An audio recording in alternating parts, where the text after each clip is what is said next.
All right, so I know that we just talked about Christ not ever casting people out, but of course there's a little more to that story, right?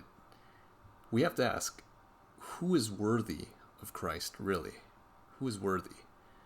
And so, Daniel, which you won't be able to hear him, but he did say no one is worthy of Christ, which is very astute. Yes, no one really is worthy of Christ. We don't deserve it, do we? But maybe I should ask another question. Maybe I should ask first, who is not worthy of Christ? And for that, we turn to Matthew 10:37 to 38. It says here, "Whoever loves father or mother more than me is not worthy of me, and whoever loves son or daughter more than me is not worthy of me. And whoever does not take his cross and follow me is not worthy of me." So what does this verse mean?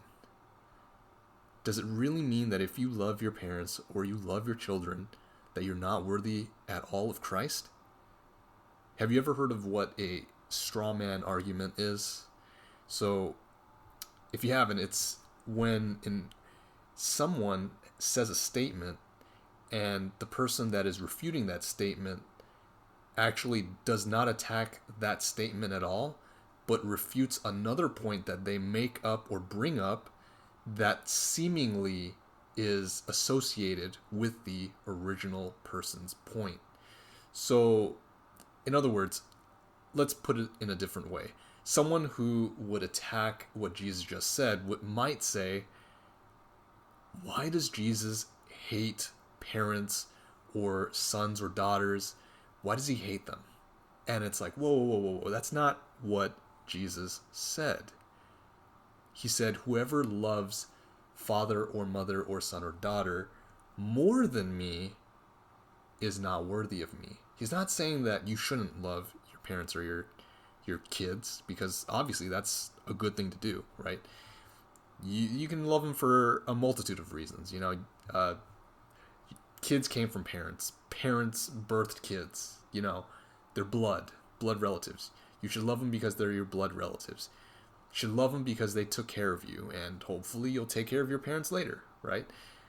It can be something simple too, just like, well, I love them because they give me nice things. Hopefully it's not anything that shallow, but hey, you never know.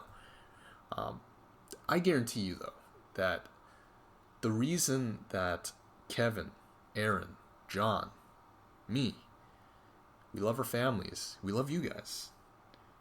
The reason why we love you guys is for one reason and one reason alone. And it may even be so subconscious in us that we don't actually say it, but we truly do believe it. It's because we want to give God the honor and the glory that he so deserves. And as a result of that, it's an outpouring of his love for us onto all of you. And also, our parents, our siblings, our spouses, whoever. I'm not married, but, hopefully, right? But yeah, you know, it's kind of like what I talked about last week, where we want to ingrain that into you so much that this graciousness becomes something subconscious. It's something that you do that's so unintentional that it's just second nature to you.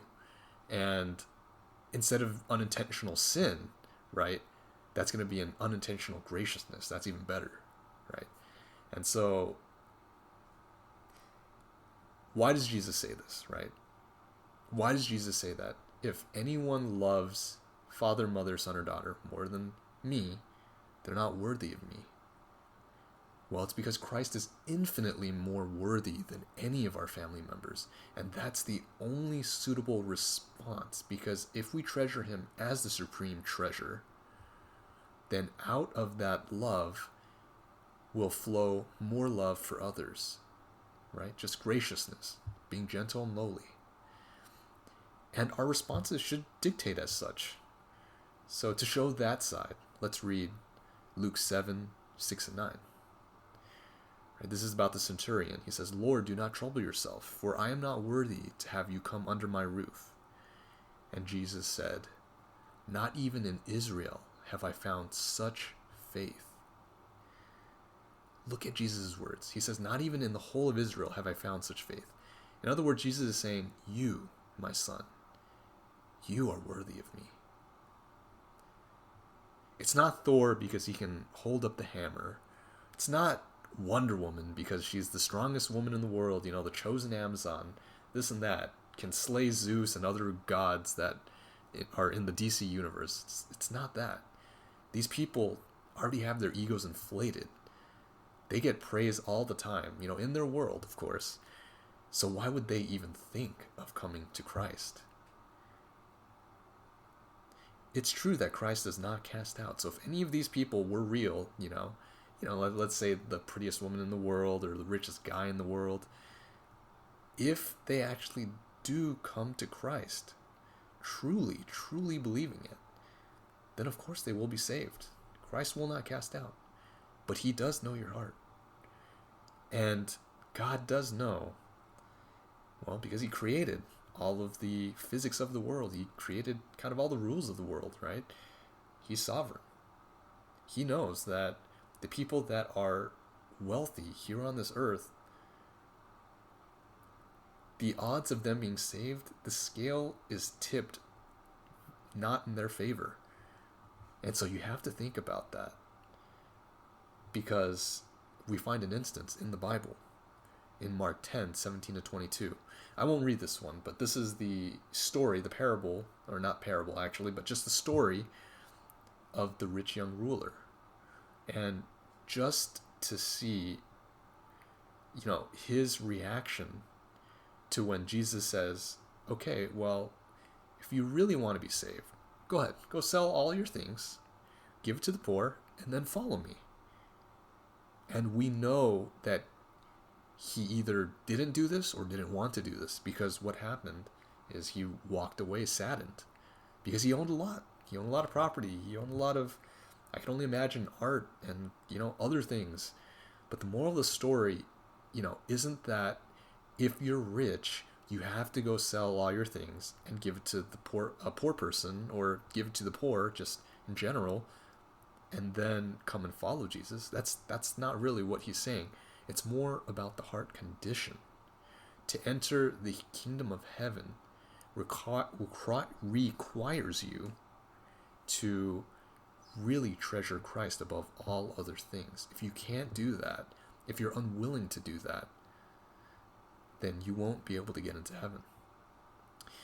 I think at your age, because I was once your age, I thought I was invincible, right? Invincible. Just nothing could touch me.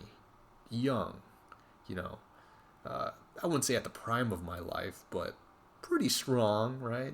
Hung out with all the cool kids, just having fun, doing whatever I wanted, playing Counter-Strike, right? Or whatever games you guys are playing nowadays. But I didn't have a care in the world. I didn't think about any of this stuff. I never thought that, the next moment I would die or anything like that. I just kind of went on living with what I thought.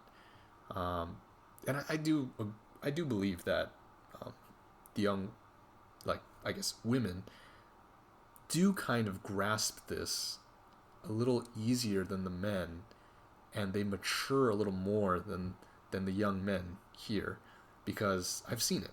I've sat in your groups. I've talked to you guys. I know what you guys are thinking and what you joke about and everything like that. So it's very plain for me to see that just like you guys at my age, or when I was your age, I had the same thoughts. I had the same immaturity. So that's why we kind of want to address this, right? Knowing that Jesus just never casts out. He knows our hearts. He knows what we treasure. And, the rich young ruler, just like there's a ton of those people out, in the world right now, musicians, athletes, movie stars, entrepreneurs, tech gurus, the list goes on, You have to ask yourself, would they give up what they own and follow Christ? If they're truly willing to do that, and they have the heart of that centurion, who asked not even for himself to be healed, but he asked for a servant of his to be healed. More than that, though, he treasured Christ above all else in his mindset, in his actions, in his words. If you do that, how could our Savior ever cast you out?